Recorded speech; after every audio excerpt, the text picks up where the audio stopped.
Why is it so easy for you to acknowledge other people's ancestors and not do same for yours?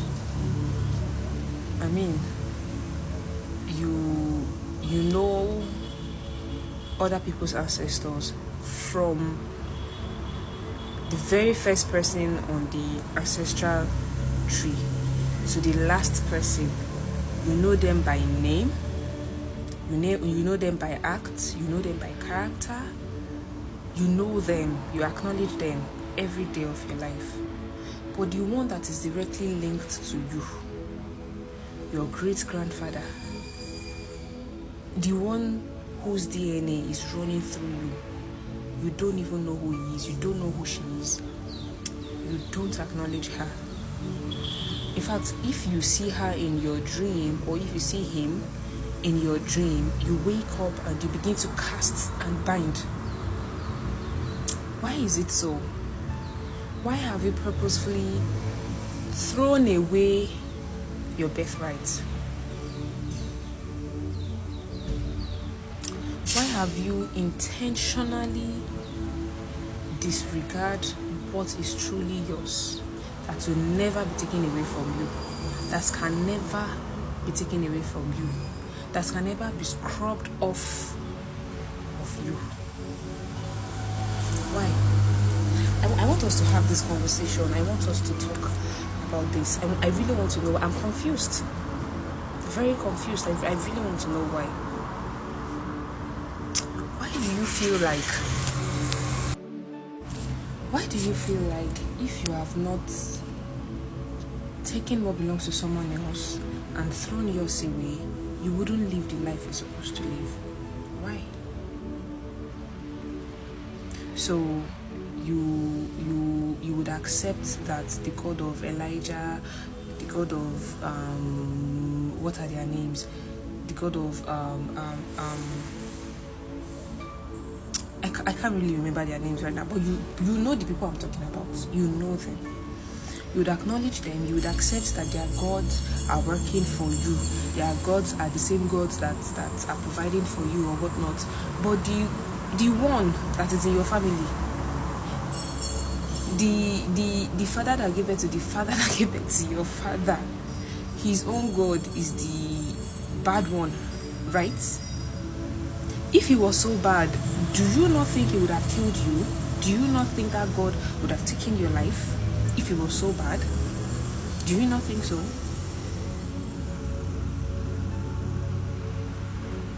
So you wake up, you claim it is, I don't know, I think one of the problems we're having is this inferiority complex, where we think whatever belongs to us is not worthy, is not enough. Because I still don't know why you would have your both parents now. Let's see it this way. You have your both parents, they are alive, they are active, they are doing everything. Even when you don't regard them as you should, they are still there with you. You decided to abandon them. You're looking after someone else's parents. You're not even from that family. You're not even from that lineage. Does it make sense? It doesn't. So this is a wake-up call for us all to go back to our ancestors, acknowledge them.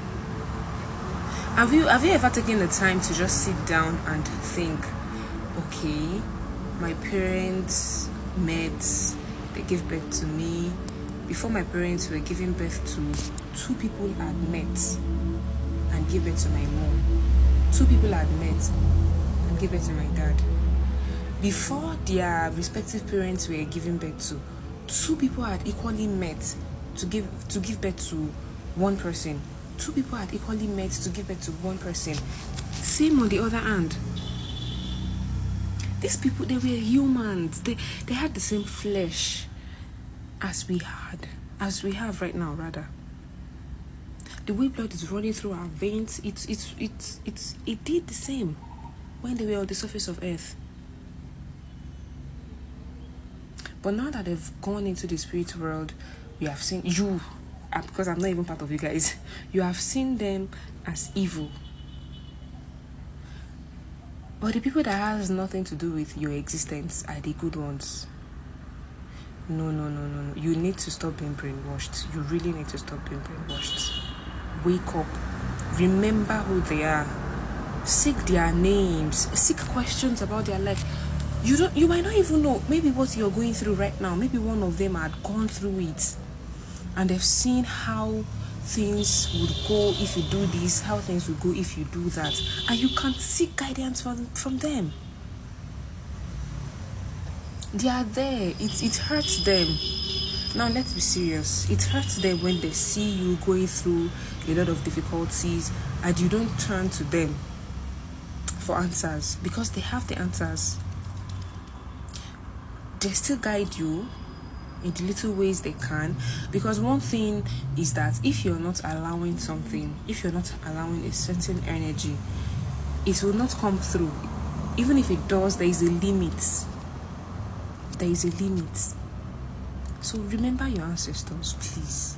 Call your parents, call your aunties, ask them, when my grandma was alive, how was she? When my grandpa when my uncle was alive, how did he? Ask those questions. Seek answers to those things. Our ancestors are in the spirit realms, looking at us. Some are smiling, some are crying, some are sad, because they know this thing you're going through, you shouldn't even be going through it in the first place. If you had acknowledged them and sought guidance from them. Some of you, your spirit guide might be your closest grandmother, or your great grandfather or something, but you don't know. If you do not know who your spirit guide is, how would you go and meet the person for guidance? How would you seek the spirit for guidance? So please remember your ancestors. Remember them, acknowledge them. Leave someone else's thing alone. Which business you get with another person's ancestors? Let me say this in broken English so that it will get into our scores. Which business you get?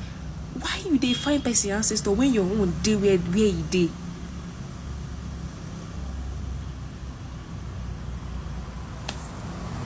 Think twice. So I would just, after watching this video, I know it is very long, but after watching it, think to yourself. Okay, for how many years now that I've been following someone else's ancestors, that I've been praying to them, that I've been seeking guidance that you most definitely would never get from them, but you've been seeking from them. What has changed in your life? What is that profound change that you've noticed in your life? Is it not still the same circle? Are you not still in a loop?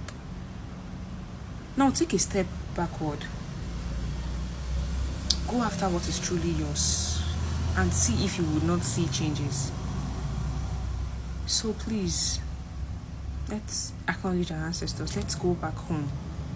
Our homes are empty. They need us. We need to go back to our home, to our houses, and fill it up